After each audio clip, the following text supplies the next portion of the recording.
আসসালামু আলাইকুম বন্ধুরা, আমি ভালো আছি। আশা করি যে যেখানে আছেন সবাই ভালো আছেন। তো বন্ধুরা, আজকে আমি বানিয়ে নিব ফুলকো ফুলকো পুরি। পুরি কিভাবে ফুলে সেটা আমি সম্পূর্ণ পদ্ধতি আপনাদের সামনে আজকে আমি তুলে ধরবো। আর দেখতে পাচ্ছেন বন্ধুরা, আমি একটা পুরি ভিডিওর প্রথমে আমি দেখাচ্ছি কত সুন্দরভাবে ফুলে গেছে। আর দেখতেও কিন্তু মাশাআল্লাহ খুব সুন্দর হয়েছে। তো আমার পুরি বানানো সবগুলো খুব সুন্দর হয়েছিল আজকে। তো ভাবলাম আজকে রেসিপিটা আপনাদের সামনে শেয়ার করি। তো এইভাবে বানিয়ে কিন্তু সবাই খেতে পারবেন। তো বন্ধুরা, প্রথমে আমি এখানে আটা নিয়ে নিয়েছি। আজকে আমি পুরি বানাবো আটা দিয়ে। তো আটাগুলো প্রথমে আমি চেলে নিব।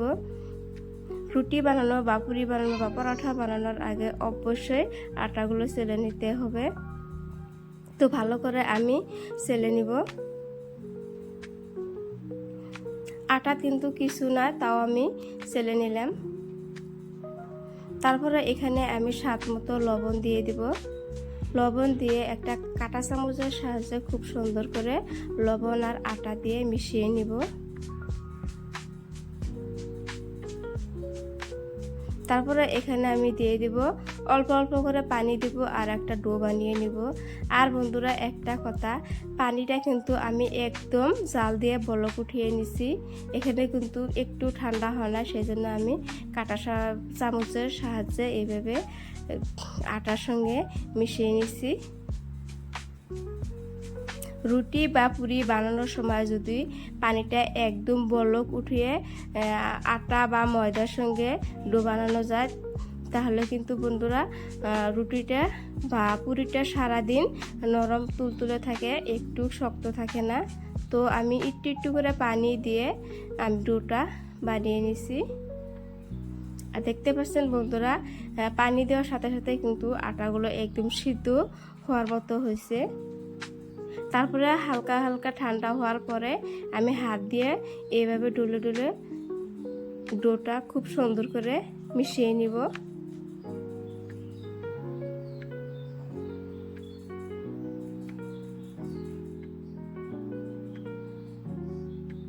পুরোপুরি কিন্তু ঠান্ডা হয় না, এখনো অল্প অল্প গরমই আছে।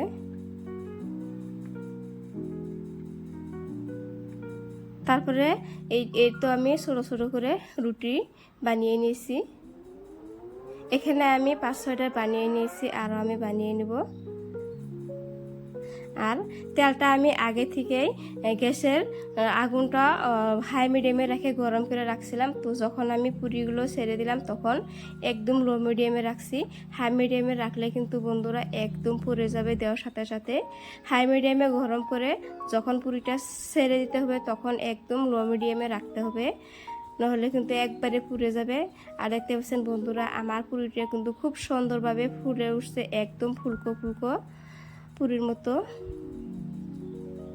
আর হালকা লাল লাল করে ভেজে নিতে হবে। হালকা লাল লাল করে ভেজে নিলে এটা খেতে অনেক মজা লাগে।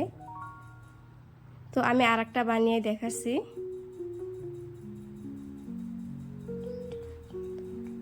কত সুন্দর করে ফুলে উঠছে।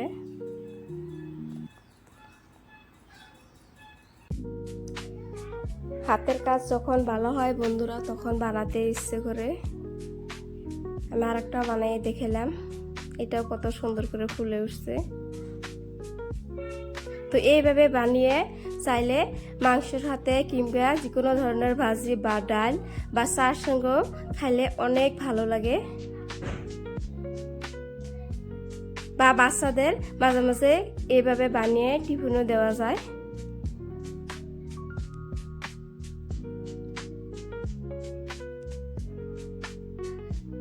তো বন্ধুরা, আজকে আমি স্পেশালি বানাইছি, এটা আমার বাবুর টিফিনের জন্য বানিয়েছি।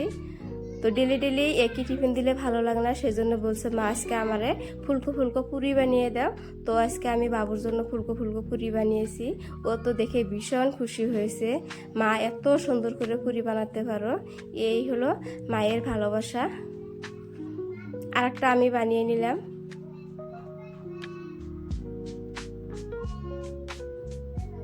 খুব সুন্দর করে ফুলে উঠছে।